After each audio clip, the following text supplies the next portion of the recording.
All right, Nebraska heads into the bye week 5-1. Three teams in the top four in the Big Ten. Ohio State, Oregon is the huge matchup in Eugene. I think Oregon has a Dylan Gabriel problem, but that isn't new. That's the monster game in the Big Ten this weekend. But Nebraska is off; they are 5-1. So a great time to do a little checkup after the 14-7 win on Saturday against Rutgers with our good friend Ben Aude from the BA Coaches Show. Good morning. Good morning. How are you guys doing today? We're doing wonderful. How are you doing? I'm doing pretty good, all ththings considered. At the bye week, I feel pretty good about everything. What does all things considered mean? 5-1. Yeah, I mean, got some issues at home. 5-1. When I say all things considered, I do think there are some operations that scare me a bit, but I can't complain about 5-1. Ben, I said this starting the show. Just think about what the alternative would be. 100%. I'm with you there. So let's dive right into this, and let's start at QB1, which he had his first. He's a freshman moment. But now there is 6 games of tape on him, and there are things to work through. And you know that he was probably didn't sleep well Saturday night going through different plays, and will be in the film room heavily this week. I almost wanted at the end of the game for them to say, Dylan's got a cold or something, because he wasn't right, wasn't able to set his feet. Instead of going for the easy throws, he went for the harder throws. The quick blinking where if he sees it, he throws it, wasn't going on in the second half. So let's break this down on how you saw Dylan's day. How much of it was a player playing in those conditions, and then also what Schiano was doing with different stunts, especially in the second half? Walk me through how you saw his day and what he can fix in the meantime. I honestly saw it as a true freshman quarterback playing against a really well-coached Big Ten defense. I think Rutgers has a pretty solid defense. I know they've given up like a ton of yards to some teams, like to Washington, they gave up a ton of yards. But I do think that they are a very well-coached team. And on that interception, which that's the first bad interception we've seen, I think he just got confused a little bit. Not even confused. He literally, I don't think, saw the guy there. So I think there's some things threw him off, and I agree that a lot of the quick, see a guy, we throw it, that didn't really happen. I feel, especially in the second half, there were a few open guys that we just completely missed. But I do think part of that comes down to of just, hey, that was a really well-coached team. Even if Rutgers maybe wasn't the most talented defense that we faced, maybe, I think for sure they were the best coached, and I think they somewhat took advantage of getting a true freshman quarterback playing in a 6th game against a really good Big Ten defense. All right, so going back to the interception, Gary and I we briefly touched on this, and I think we were both in agreement that the timing of that play was obviously off with a high snap, and this is where maybe experience comes in play, that as Dylan continues to learn, he won't feel like he needs to make up for lost time and try to get back on track by forcing the ball there. But I do want to get your thought on this. That interception, what it may have done further into the game, where there was one play in particular, Barney would have been wide open on the flat. He was coming off the jet sweep, and it was there. It was open, and we've seen Dylan go out in the flat a lot, go out in that space and really be accurate. He didn't go there. And instead, he almost gets picked by Fedoni by going to the middle. How much of just that moment, and whether it's instincts or whatever the decision, what he was going through his head during that interception, how much of that do you think maybe did impact some decisions where, the whole you're seeing ghosts, but no one was actually there, and you decide not to throw to the open receiver there later in the game? Well, I definitely do think there's something to that, probably. I wouldn't know. I'm not in his head, but just something that I had kind of seen. If you go back and watch that interception play, if you look at Dylan's eyes, he went to that receiver really late when he threw that ball, right? And yes, it was because of the high snap. He then go like the play action look, RPO type of look, and he really his eyes weren't there until he was basically throwing it. And I think that interception, especially it just being a right in the numbers interception to the defense, I think that played a little bit of a factor, because like you guys had kind of said, we didn't see a lot of that look and throw. I felt like he wasn't really going to be hitting some of those receivers until he was for sure seeing them, and I felt like that just slowed the operation up a little bit, and we missed, like you said, we just missed some open guys because his eyes, I think, were, and I think it's a good thing that he was paying a little bit, closer attention, but I do think we missed some open guys, and maybe that interception did play into that a bit. He also, there was some sacks for against a unit that coming in only had 4 sacks in 4 games. I thought he held the ball held onto the ball a little bit too long. And man, when he is holding onto that ball with one hand, you got to tuck it. Because I was thinking there was one sack where I thought it was going to pop free. In terms of the pocket, and we know what the foot speed or the instinctual speed of Dylan is. I think he's a lot better vertically than horizontally. But how does he get to the point where in the pocket when he is sensing, because he usually has a good clock in his head. I thought that disappeared on Saturday. Like, how does he develop a slide step? Just so, it's not where he has to scramble, but he can just kind of, do a little, like if you're at Guitars and Cadillacs on a Saturday night and you do a little slide step, 2-step. Well, I think that, coming in to Nebraska, if there was going to be one, I guess, slight knock on him coming out of high school, is that his footwork wasn't great, right? That was just a thing. That's not even, most high school quarterbacks aren't going to come out with great footwork. That's just kind of how the game is right now. So I do think that those things can definitely be coached. And I think Glenn Thomas has done a fantastic job making a lot of improvements in that area, but I do think that is part of it. Being able to navigate the pocket, that's going to come with a lot of experience. This isn't, like a high school football thing where, hey, the pocket breaks down, I'm a good enough athlete, I can just kind of run around this, or my offensive line is so much better than the defensive line we're going against. So I think some of that's just going to come from experience. I think the footwork getting better. I think overall, he just played like a true freshman going against a good Big Ten coach defense. I think, I don't know, all things going this year, I still trust a struggling Dylan more than I trust pretty much any quarterback on that roster. Mm-hmm. So, there's no question in that. Just based off what we saw last year, so like, I'm going to take this bad moment and, I'll live with it because I do truly think that Dylan's going to learn from this game. Like you said, I think he's going to be in the film room all week, and I think there's going to be a lot of good things to take away from this. Well, and Ben, the timing of this bye week, and you put in all these factors, came off of a tough one individually from his performance. There were some things there in the first half of that Purdue game that you also take into account, whether it was all his fault or not. And then you also look at the type of guy that they have being able to help him process what he's seeing on film in Glenn Thomas. But also, he being Dylan, strikes me as a guy that these little performances does not sit well with him. But now having the ability to not just fully focus in on an upcoming opponent, but also take a little bit of time and look at the games, the first 6 games too. How do you think he responds to that? Oh, I think he responds very well. I think, like you said, the timing of this bye week is very well because it comes off of, especially for the offense, just coming off 2 games that the offense didn't perform very well, kind of back-to-back weeks. I think this timing of the bye week is very good for us because also I think, honestly, we spend this whole week right now just evaluating ourselves. What went good in these first half of the season? What went bad? Offense is going to have to take a really deep look into the last 2 weeks of, hey, what do we need to fix? What has not looked good at all?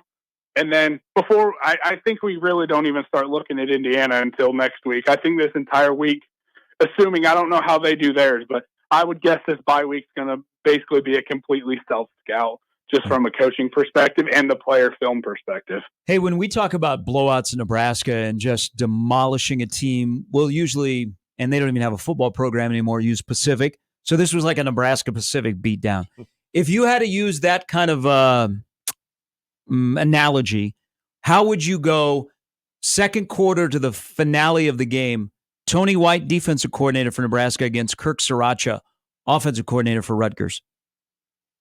Tony White's defense probably played in one of the best 3 quarters of football, but the whole second half too. Like, it was absolutely insane. It was a masterful performance.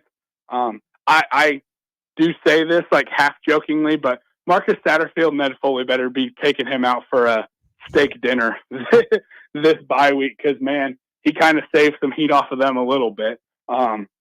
Because the way Tony White's defense, and they made adjustments. That's what made me super happy. Is the first quarter, I know they didn't come away with any points, but I was a little bit worried watching that first quarter of like, hey, this kind of feels like Illinois a little bit. They're going to keep running. They're going to wear this defense down. That did not happen. Tony White also made some great adjustments, kind of getting heavier on defense and making that Rutgers quarterback beat us, which I think that was going to be a tough task for him, just given his skill set at this point in his career. But I do feel very good about the Blackshirt defense. I think whatever we saw in Northern Iowa or Illinois, I feel like that's all gone now. I feel like the Blackshirt defense is back. Well, and with that, everybody's going to point to the goal line stand, and it was huge. I'm trying to decide if we don't talk about him enough or if he just had a pretty solid game. But in that key stop from Deshaun Singleton with what Rutgers was trying to do, put a guy in motion, and so many times the defender will not be able to get there in time when they throw that ball in the flat, and usually you turn it upfield and boom, it's a touchdown. He was all over that. How much, in your opinion, is that just Deshaun Singleton making an individual play as opposed to having just maybe a quicker beat on that man in motion to be able to make that play as far as schematics go too? Oh, I think Deshaun Singleton made a heck of a play. Like you said, so that's a tough play to have to go out there and make just from a deep. So, I don't think there's a ton of ways you could scheme that up to make it that much easier. So I think Deshaun Singleton going and making a huge play. And I honestly think he made a couple good plays. I think Isaac Gifford, he had a rough first, quarter and a half. Isaac Gifford made some plays towards the end of that game. The defense was flying around and from that second quarter, but I'll just say, that second half, going back and watching that second half, the defense was absolutely flying around and just, it almost felt like they were playing off instinct sometimes. We look at the goal line stand, but man, then them getting the ball again on the 28, I forgot the number off top, but getting on the 20 something yard line again and then holding them again to 0 points. I don't know. That's just unworldly level. And like I said, I hope that the other coordinators are buying Tony White a steak dinner this week, because, man, Tony White that defense has been on fire. And like I said, that seemed to just be flying around all off on instinct, man. It was crazy. And instinct, I think, is the best way to describe that play that I brought up, because, again, I don't want to take anything away from Deshaun Singleton just making a great play, but as soon as he saw that guy in motion, his head was down, following and getting right to that spot that by the time they make that catch, Deshaun Singleton is right on him. Again, not taking anything away from that effort, but it just seemed like that was a great example of them identifying something that Rutgers would want to do in that situation, and they were able to diagnose it and execute it defensively. Oh, yeah, 100%. And I think you can look at a lot of things of that game, especially once we get past that first quarter. I feel like whatever film evaluation that we had on them, we felt very confident with. Because, again, like I said, when you're able to just kind of put your head down and fly around and just play off of such instinct, that makes me feel like our defensive staff and obviously our coordinator felt very good on what we had game planned and schemed for them that week, with the confidence to just let those boys fly around and play. I think that's for sure a thing. I think if there's, even that 1% of doubt on what's going on, you might not get that 100% put your foot, because it wasn't even just that play. I felt like we saw that all throughout the game, of just us feeling so good about our assignment and so good about kicking their tail that we were just flying around. See, I think I said earlier before you came on, Ben, I think they practiced, Rule said harder. I think they practiced smarter. You can tell that side of the ball got deep into the film room for tendencies and other things. The Buford pick, I'm going to give a huge amount of credit to Isaac Gifford, because he read that the tunnel screen and he slowed up the wide receiver, which threw that play off. They were a smarter unit on that side of the ball. But the part of the game that was not so smart was, we talk about this every week. Usually we wait 14 minutes into our conversation.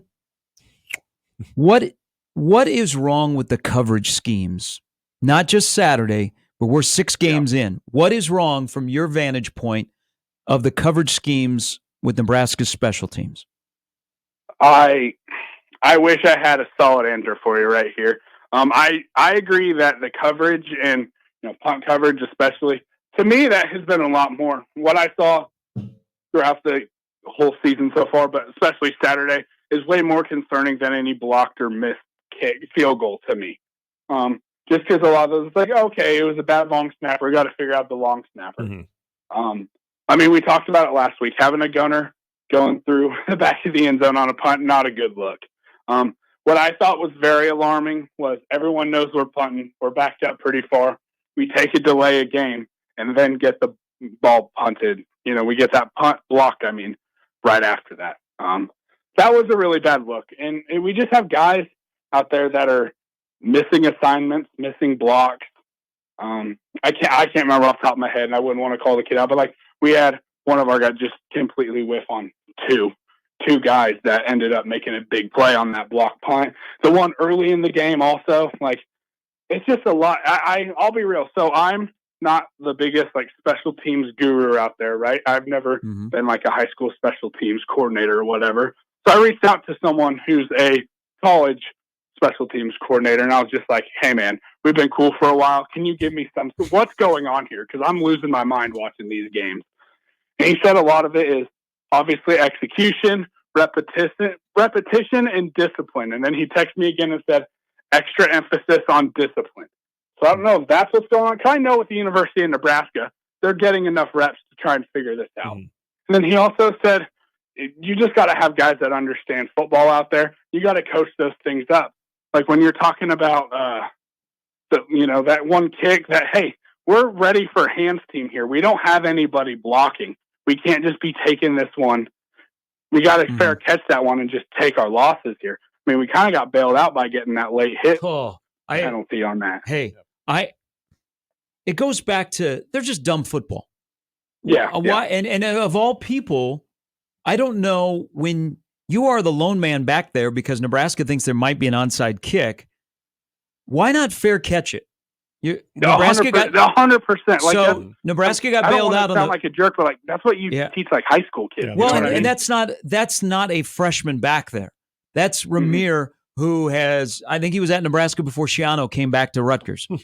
You fair catch. They got lucky with the late hit that got him an additional 15, but even a fair catch, you start at the 25. And then I don't know what Ramir was doing sliding. Yeah. He was sliding at the 15-yard line. I'm with you there, man. All right. I got that off my chest. Thank you very much. I want to go back again to what we saw offensively and again with what happened in the second half. This question is always brought up when Nebraska has a lead. We saw the lead that they had against Colorado. Now it was the reverse effect last week against Purdue, where they came on strong in the second half, made adjustments. How much of this game, though, and knowing how well the defense was playing, what Rutgers can and can't do you think impacted the play calling in the second half of Nebraska offensively, where you just did? How much, I guess maybe the better question is, how much of what Nebraska didn't do offensively has to do with just not executing as opposed to more conservative play calling? Well, I do think we saw a little bit more conservative play calling, especially with how, I guess, good the defense has played. But I feel like part of the conversation comes to a little bit what we talked about last week of not fully having an identity yet, which I hope in this bye week we at least through this self-scout we try and figure out. And the reason I say that is hey, everyone's going to have games where things aren't clicking somewhere, right? But you have to be able to do what is our bread and butter? What is the bread and butter of this offense? Or, you know what I mean? And for some teams, it's as simple as, hey, we're going to run inside zone and outside zone. We do that so well. We're going to run it on every first down. It's coming, line up and stop it. Some teams are going to say, hey, we feel really good about our short quick game. We're going to feel so good about our RPO. This is our bread and butter. This is what we're going to go back to. I don't think Nebraska has established for themselves what that bread and butter is. When things aren't going good, what are you going to get back to, if that makes any sense? And that's something I think we got to figure out, because there's going to be another game like this through the next 6 games, the last 6 games of the year. We're going to have another game where things aren't going great offensively.